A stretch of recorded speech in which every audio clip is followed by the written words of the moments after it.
বর্তমানে এই 4 ধরনের মেসেজ সবার এসেছে। তোমার কি কোনো মেসেজ আসেনি? তাহলেও বলবো তুমি কিভাবে তোমার মেসেজটা পাবে। যারা অফলাইনে ফর্ম ফিল আপ করেছে তাদের কিন্তু প্রায় 50% ফর্ম রিজেক্ট হবে বা তারা কিন্তু টাকা পাবে না। সেটাও কারণ আমি তোমাদের এই ভিডিওতে বলবো। দেখো, তোমাদের যদি ডিবিটি লিঙ্ক না থাকে তাহলেও তোমরা টাকা পাবে। কেন? পুরো যুক্তি নিয়ে এই ভিডিওতে বলবো। দেখো, প্রথমেই তোমাদের যে মেসেজগুলো সম্পর্কে কথা বলি। দেখো, প্রথমে যে হোয়াটসঅ্যাপের এই যে মেসেজটা এসেছে তোমরা দেখতে পাচ্ছ, এখানে একটা ভিডিও আছে অ্যান্ড এখানে কিন্তু লেখা হয়েছে যে 1500 টাকা আমার অ্যাকাউন্টে কিন্তু দেয়া হয়েছে। এটার মানে কি টাকা পেয়ে গেলাম নাকি টাকা পাবো? দেখো, এখানে এই মেসেজটা যারা পেয়েছো তারা কিন্তু ব্যাঙ্ক অ্যাকাউন্ট চেক করেছো এবং তারা দেখেছো যে তাদের কিন্তু টাকা ঢোকেনি। তাহলে এটার মানে কি? দেখো, এই মেসেজটার মানে তোমাদের কিন্তু যাদের এই মেসেজটা যে তারিখে এসেছে তারপর থেকে কিন্তু 7 থেকে 10 দিনের ভিতর কিন্তু টাকা তোমরা পেয়ে যাবে তোমাদের অ্যাকাউন্টে।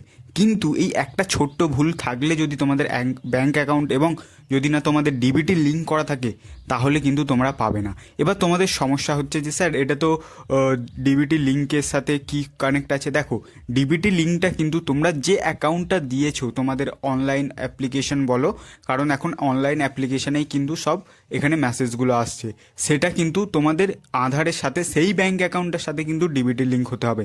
যদি এমন একটা ব্যাঙ্ক অ্যাকাউন্ট দিয়েছো এবং সেটার সাথে নেই কিন্তু অন্য একটা ব্যাঙ্ক অ্যাকাউন্টের সাথে লিঙ্ক আছে তাহলে কিন্তু তোমাদের এখানে সমস্যা হবে। এবার অনেকে বলছে যে এখানে কিন্তু ডিবিটি লিঙ্কের সঙ্গে কোনো সমস্যা নেই, এখানে কিন্তু এনইএফটি দিয়ে টাকা আসছে। আমি তোমাদের বলি যে এই দ্বন্দ্বে কিন্তু থাকবে না, তোমরা ডিবিটি লিঙ্কটা করিয়ে নেবে, ঠিক আছে? কারণ ডিবিটি লিঙ্কটা কিন্তু খুব ইম্পর্ট্যান্ট একটা, কারণ তোমাদের এখানে মেসেজ আসার কিন্তু একটা চান্স থাকবে যে হ্যাঁ তোমার টাকাটা ফেলড হচ্ছে কি ফেলড হচ্ছে না। এবার অনেকে দেখো এই মেসেজটা এসেছে যে টাকা ঢুকে গিয়েছে। দেখো, যাদের টাকা ঢুকে গিয়েছে, আমার কিন্তু আশেপাশে হাতে গোনা 1 থেকে 2 জনের টাকা ঢুকেছে এখনও পর্যন্ত, এবং তারা কিন্তু কোনো ভুল করেনি, অনলাইনে অ্যাপ্লিকেশন করেছিল, তাদের সম্পূর্ণ সুস্থভাবে টাকা ঢুকে গিয়েছে। দেখো, আরও একটা মেসেজ আসবে তোমাদের, এই একটা মেসেজ দেখতে পাচ্ছ এখানে কিন্তু ফেলড দেখাচ্ছে। এই মেসেজটা কেন আসছে? দেখো, যাদের ডিবিটি লিঙ্ক করা নেই তাদের কিন্তু মেনলি এই মেসেজটা আসছে। এবার তোমাদের এর কোথা থেকে ডিবিটি লিঙ্ক করবে? দেখো, তোমরা আধার ইউআইডিআই ওয়েবসাইটে যাবে, সেখান থেকে কিন্তু সহজ একদম 2 মিনিটের প্রসেস, সেখান থেকে তোমরা লিঙ্কটা করিয়ে নিতে পারো বা তোমরা কোনো সাইবার ক্যাফেতে গিয়েও করাতে পারো। কিন্তু এখানে আরও একটা সমস্যা আছে। ধরো, তোমরা যে ব্যাঙ্ক অ্যাকাউন্টের নাম্বারটা দিয়েছো সেটা যদি ভুল হয়, অর্থাৎ অনলাইন অ্যাপ্লিকেশনের ক্ষেত্রে অনেকেই কিন্তু একটা ভুল নাম্বার দিয়ে ফেলেছে, তাহলে কিন্তু তোমাদের এখানে টাকা ঢুকবে না। দেখা যাচ্ছে ফোন নাম্বারে মেসেজ আসছে, যে এই মেসেজটার কারণ কিন্তু দুটো কারণ। এক, তোমাদের নয় ডিবিটি লিঙ্ক নেই, আর দুই, না হলে তোমাদের কিন্তু এখানে সমস্যা হয়েছে ব্যাঙ্ক অ্যাকাউন্টের কোনো ডিটেলসের সাথে। আচ্ছা, যাদের পাঞ্জাব ন্যাশনাল ব্যাঙ্ক আছে তাদেরও কিন্তু এই সমস্যাটা দেখা দিয়েছে, কারণ তাদের একটা 15 সংখ্যা বা 16 সংখ্যার একটা কিন্তু নাম্বার নিয়ে একটা ঝামেলা হয়েছে। সেই কারণে কিন্তু তাদেরও প্রায় অনেকেরই দেখছি যাদের পাঞ্জাব ন্যাশনাল ব্যাঙ্ক আছে তাদেরই কিন্তু মেন এই প্রবলেমটা হচ্ছে। আদারওয়াইজ কিন্তু কারোর এই প্রবলেমটা খুব একটা হয়নি।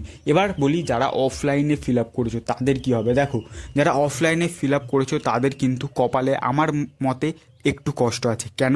এক তো তোমাদের ডেটা এন্ট্রির কাজ যেটা হচ্ছে, কখন কে হবে, আদৌ কি তোমার ডেটাগুলো ঠিকঠাক আছে কি না সেটা নিয়ে কিন্তু একটা সংশয় আছে, কারণ যে হারে অফলাইনে ফর্ম জমা পড়েছে। এবার তোমাদের মনে হতে পারে যে তাহলে কি টাকা পাবে না? দেখো, এখানে দুটো কারণে তোমরা টাকাটা নাও পেতে পারো। এক, তোমরা অনেকেই দেখা যাচ্ছে যে যারা ফর্ম ফিল আপ করেছো অফলাইনে তারা কিন্তু অনেক ডিটেলস ভুল দিয়েছো, যেমন মাধ্যমিকের বোর্ড উল্লেখ করনি, বা মাধ্যমিকের যে ওখানে রেজিস্ট্রেশন বা অ্যাডমিটের যে নাম্বারটা বলা ছিল সেটাও কিন্তু অনেকে ভুল দিয়েছো। এবার অনেকে দেখা যাচ্ছে যে ফোন নাম্বার ভুল দিয়েছো, ব্যাঙ্ক নাম্বার ঠিক দিয়েছো, বা ব্যাঙ্ক নাম্বার ভুল দিয়েছো, ফোন নাম্বার ঠিক দিয়েছো। এইভাবে কিন্তু তোমাদের একটা মিসআন্ডারস্ট্যান্ডিং হয়ে আছে। এবার দেখা যাচ্ছে যারা ম্যানুয়ালি ফিল আপ করছে তাদের কিন্তু হয়তো কোনো ভুল হয়ে যাচ্ছে, তারা বুঝতে পারছে না, কারণ এত প্রেশারে তারা কাজ করছে, যার ফলে কিন্তু তোমাদের অফলাইনে বহু ফর্ম এরকম হবে যারা কিন্তু টাকা পাবে না, বা ফর্মটা আমি বলতে পারি রিজেক্ট হয়ে যাবে। কিন্তু যারা অনলাইনে ফিল আপ করেছো, যাদের কোনো ভুল নেই, আমি বলতে পারি তারা 100% টাকা পাবে।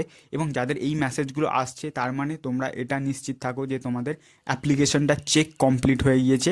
হয়তো এইবার তোমাদের বলি, হ্যাঁ হয়তো তোমাদের কিছু কারণের জন্য দেরি হচ্ছে, আর এই টাকাটা কিন্তু তোমাদের ট্রেজারি থেকে, অর্থাৎ আমার যেমন আলিপুর ট্রেজারি তেমন তোমাদেরও কিন্তু ট্রেজারি আছে তোমাদের নিয়ারেস্ট, সেখান থেকেই কিন্তু তোমাদের এই যে ফান্ডটা এটা কিন্তু রিলিজ হবে। আচ্ছা, এবার অনেকের সমস্যা হচ্ছে যে তাহলে কি টাকাটা আসতে কতদিন? দেখো, কতদিন এটা কেউ বলতে পারছে না, কারণ তোমাদের এই যে মেসেজগুলো এসেছে এর থেকে কিন্তু 7 থেকে 10 দিনের ভিতর তোমরা টাকা পাবে। যারা এই ফেল্ড মেসেজটা এসেছে তারা কি করবে দেখো, ফেল্ড মেসেজটাই তোমরা কি করবে দেখো, তোমরা প্রথমে তো এসডিওতে বা বিডিওতে যাও, তোমরা সেখানে গিয়ে দেখো যে কি ভুল হয়েছে, কারণ এটা কিন্তু অনেকে ফর্ম ফিল আপেও ভুল হয়েছে, তাই এখন বর্তমানে গিয়ে যদি তোমরা দেখো তাহলে কিন্তু তোমাদের হয়তো সলভ হতে পারে, বা তোমরা কিন্তু তোমাদের পিএনবি ব্যাংকে গিয়ে একটা যোগাযোগ করতে পারো, বা ডিবিটি লিঙ্ক, এই 3-4টে প্রসেস আছে যাদের ফেল্ড মেসেজ এসেছে। আর যারা অফলাইনে করেছো তারা ধৈর্য ধরে বসো, কারণ তোমাদের ভাগ্য এখন যারা ফিল আপ করছে তাদের হাতে। আর যারা অনলাইনে করেছো যাদের মেসেজ এসে গিয়েছে আমি বলবো ওয়েট করে যাও 7 থেকে 10 দিন, তাদের কিন্তু টাকা নিশ্চিত আসবে, কারণ আমার নিজের এই মেসেজটা এসেছে, ঠিক আছে, তো আমিও এর কিন্তু টাকা পাবো এটা আমিও জানি।